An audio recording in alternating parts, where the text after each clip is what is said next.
Olá, bom dia. Eu me chamo Renata Romanelli, sou bolsista PEBIC pelo Laboratório DAF, onde eu sou orientada pela Ana Paula Pierucci, Paula Franca e Cristine Zago. E juntas nós desenvolvemos um estudo denominado Alimentos do Campo à Mesa, desenvolvimento de atividade de educação alimentar e nutricional sobre alimentos saudáveis e sustentáveis.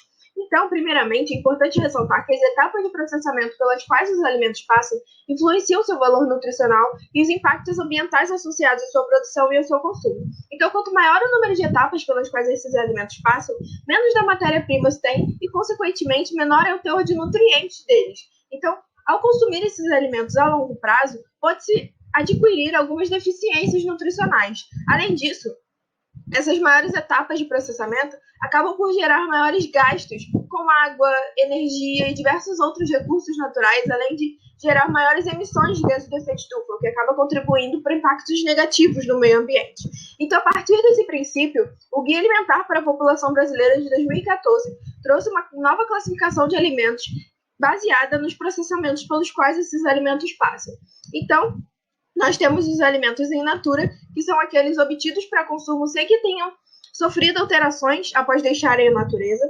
Temos os minimamente processados, que são aqueles que passam por processamentos mínimos, como a fermentação, a pasteurização, corte, lavagem, sem que haja a agregação de aditivos alimentares. Então, nessas duas classificações, nós temos alimentos que têm uma maior preservação de seus teores nutricionais, sendo esses alimentos mais saudáveis e nutritivos. Além disso, esses alimentos passam por pouca ou nenhuma etapa de processamento, gerando menores gastos de energias renováveis, menor poluição de mares e rios próximos ao local de produção, além de menores emissões de gases de efeito estufa. Além disso, nós também temos os alimentos processados, que são aqueles in natura ou minimamente processados, que sofrem agregação obrigatória de sal, açúcar, vinagre ou óleo. Além disso, eles passam por processamentos semelhantes a técnicas culinárias, como, por exemplo, o cozimento, e também passam por alguns métodos de conservação, como a salga, cura, defumação e dentre outros. Nós também temos os alimentos ultraprocessados, que são formulações industriais obtidas a partir de substâncias extraídas de alimentos, derivadas de constituintes de alimentos ou sintetizadas em laboratório com base em matérias orgânicas, como o carvão e o petróleo. Então, essas maiores etapas que ocorrem nessas duas últimas classificações acabam por gerar esses maiores gastos de energia e de outros recursos renováveis ou não, além de gerar maiores emissões de gases de efeito estufa, maior contaminação de mares e rios locais, dentre outras questões ambientais. Além disso, esses aditivos que são agregados nos alimentos já têm relação comprovada com o desenvolvimento de doenças crônicas não transmissíveis, como diabetes e obesidade, além também de estarem relacionados, em alguns casos, com o desenvolvimento de alergias alimentares e até mesmo de câncer. Além disso, aquela classificação do Guia Alimentar, ela também leva em consideração os circuitos de comercialização de alimentos. Dentre eles, nós temos os circuitos curtos, que são caracterizados pela proximidade entre o agricultor e o consumidor final, já que é o próprio agricultor que leva o seu alimento produzido para os locais de venda. Além disso, esses locais de venda acabam por estar localizados próximos à região em que esse alimento é produzido. Isso acaba diminuindo as distâncias de transporte que são percorridas, o que culmina nas menores emissões de gases de efeito estufa. Uma outra característica desses circuitos seriam os sistemas de produção diversificados, ou seja, a produção de diversos tipos de alimentos em um mesmo local, como nós podemos ver nessa imagem. E, geralmente, essa produção é feita de acordo com a safra dos alimentos, o que permite com que esse alimento cresça mais naturalmente e obtenha maior teor de nutrientes, se tornando mais saudável. Além disso, essa produção gera menor necessidade da utilização de agrotóxicos, o que diminui a toxicidade desse alimento ao ser consumido pelo ser humano, o que acaba gerando uma melhor qualidade de vida para o indivíduo que consome alimentos provenientes desses circuitos.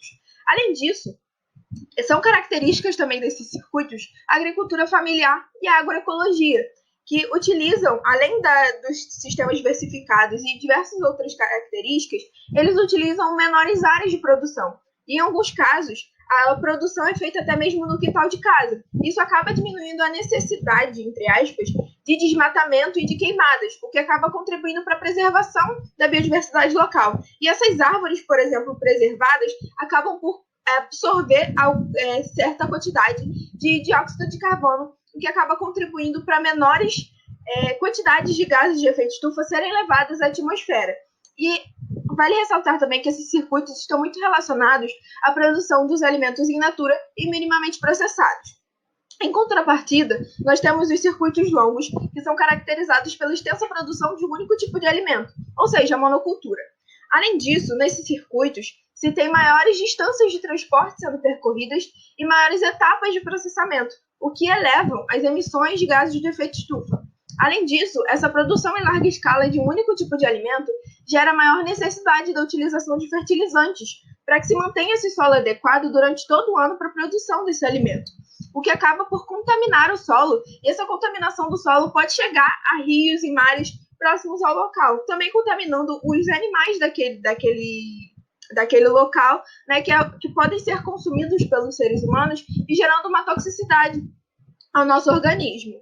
Além disso, se tem maiores etapas de processamento, de comercialização e tem-se maiores áreas sendo utilizadas para a produção desses alimentos, o que acaba por gerar maior necessidade de desmatamento, além de gerar maiores gastos de energia, de água e outros recursos renováveis ou não. E é importante também ressaltar que esses circuitos estão relacionados com a produção dos alimentos processados e ultraprocessados. Então a gente vê a partir disso o quanto é importante que as pessoas tenham consciência com relação ao quanto a produção dos alimentos podem afetar a sua saúde e também ao meio ambiente, principalmente fora do meio acadêmico, para que as pessoas realmente possam estar conscientes e possam fazer escolhas baseadas nessas situações. Então, para que se gere esse conhecimento para os indivíduos, principalmente para a população em geral, o marco de referência de educação alimentar e nutricional vem dizendo que nós devemos utilizar recursos ativos de problematização que gerem diálogos a partir de uma prática contínua e permanente que aborde diferentes áreas de conhecimento em diferentes setores. Além disso, nessas atividades nós devemos considerar questões culturais, socioeconômicas, ambientais e todos os saberes como importantes, além também de considerar o sistema alimentar como um processo que abrange uma grande gama de etapas. E tudo isso deve ser feito com o objetivo de gerar uma adequação nutricional desses indivíduos, sem que isso gere sacrifícios de recursos naturais renováveis ou não. Além disso, nós também temos como finalidade aumentar o senso crítico quanto aos processos pelos quais os alimentos passam e os efeitos desses processos para que esses indivíduos possam fazer escolhas mais conscientes com relação ao meio ambiente e à sua saúde também. Então, nós pensamos que uma forma de levar esse conhecimento para esses indivíduos seria através de um jogo, onde nós poderíamos representar de forma lúdica todos esses aspectos das questões ambientais e de saúde de forma a gerar uma melhor compreensão desses assuntos que são tão complexos, que têm diversas questões dentro deles, né? Além disso, o jogo também geraria uma participação ativa do indivíduo, o que poderia apreender mais a atenção e gerar um maior interesse do indivíduo para o assunto. A partir disso, nós desenvolvemos um jogo de tabuleiro em formato de maquete, onde foram representadas os circuitos curtos e longos de comercialização e as suas respectivas etapas de processamento. E em cada etapa, nós utilizamos um exemplo de alimento que também estaria relacionado à classificação do guia, como nós vimos anteriormente. Então, nós utilizamos alguns exemplos de milho e de derivados, né? Então, nós podemos ver aqui que tem o circuito curto representado com a plantação de milho e outros vegetais que são colhidos e levados direto para a feira. E aqui nós teríamos a monocultura do milho, que após colhido, ele vai ser levado através do caminhão para todas as fábricas onde serão produzidos os seus derivados, e após isso haveria um caminho bem longo em que o caminhão deveria percorrer até que chegasse ao supermercado. Então, nós desenvolvemos esse jogo com o objetivo de que professores em suas escolas aplicassem esse jogo aos seus alunos. Então, por isso, o público-alvo dessa atividade seriam crianças de 8 a 11 anos e adolescentes de 12 a 18. E como funcionaria esse jogo? 2 participantes jogariam por vez e eles deveriam escolher por qual circuito iniciar o jogo. Então, eles jogariam os dados e percorreriam o caminho com os pinos, que seriam esses quadradinhos de emborrachado verdes, que tem desenhos de pés em cima deles, para representar de forma lúdica pegadas de carbono hídrica e ecológica, que são formas de avaliar impactos ambientais associados à produção de alimentos e à produção de outros produtos também. Então, a cada etapa pelas quais eles passavam, foi feita uma explicação com uma linguagem adaptada à idade do indivíduo sobre os processos pelos quais os alimentos passam e os seus efeitos na saúde e no meio ambiente. Então, a partir dessa atividade, o presente estudo teve como objetivo avaliar a eficácia dessa atividade de EAN, que foi desenvolvida a fim de aprimorar os conhecimentos sobre os efeitos dos alimentos na saúde humana e ambiental.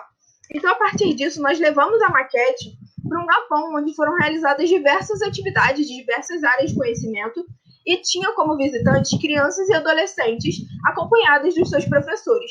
Então, os professores acabaram por ser convidados também para avaliar a atividade. Então, após a aplicação da atividade, nós oferecemos 2 questionários aos indivíduos. Sendo o questionário curto, que seria esse com as figuras, destinado ao público-alvo, para que nós pudéssemos avaliar a jogabilidade e o quanto o jogo poderia captar o interesse dos indivíduos. E este questionário mais longo foi aplicado aos professores para que eles avaliassem a aplicação do jogo por nós ministrantes e a possibilidade de que eles mesmos pudessem aplicar esse jogo aos seus alunos. Ao fim, nós tivemos 71 questionários, sendo 52 do público-alvo e 19 dos professores. Então, com relação ao público-alvo, nós pudemos ver, através das respostas, que a grande maioria adorou a atividade como um todo e também a linguagem que foi utilizada para abordar o assunto. Além disso, 76,9% do público-alvo não tinha conhecimento prévio sobre o tema, mas após a atividade, 61,5% relataram ter aprendido muito. Além disso, 67,3% das crianças e adolescentes relataram que o jogo realmente foi fácil de ser jogado e de ser compreendido. Com relação aos professores, a grande maioria ficou muito satisfeita quanto à atividade em geral e também quanto à postura e o conhecimento dos ministrantes. Além disso, 84,2% dos professores consideraram que a atividade foi muito bem abordada quanto à linguagem que foi utilizada. 78,9% consideraram que o jogo realmente foi simples de ser jogado e de ser compreendido. 89,5% consideraram que aprenderam bem a fazer a maquete quando nós explicamos como seria feito e que não seria difícil que eles mesmos montassem e aplicassem esse jogo aos seus alunos.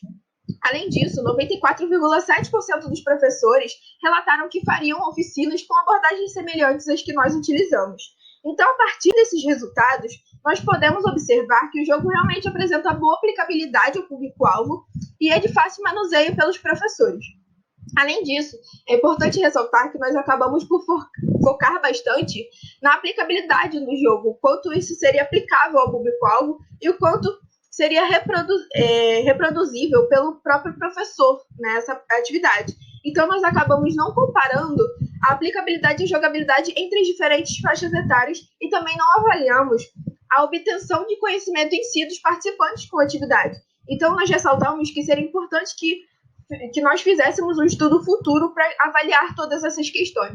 E eu acho importante também ressaltar, para finalizar, que foi inicialmente um grande desafio desenvolver uma atividade que pudesse chamar a atenção dos indivíduos e que pudesse abordar de uma forma mais simples uma questão que é tão complexa, né? Mas nós, a partir do momento, né, em que nós aplicamos essa atividade, nós podemos ver que essa forma de levar esses conhecimentos realmente geraram um grande interesse das crianças e dos adolescentes pelo tema. Eles fizeram diversas perguntas, então nós podemos ver que elas realmente ficaram atraídas pelo jogo e pelo assunto em si.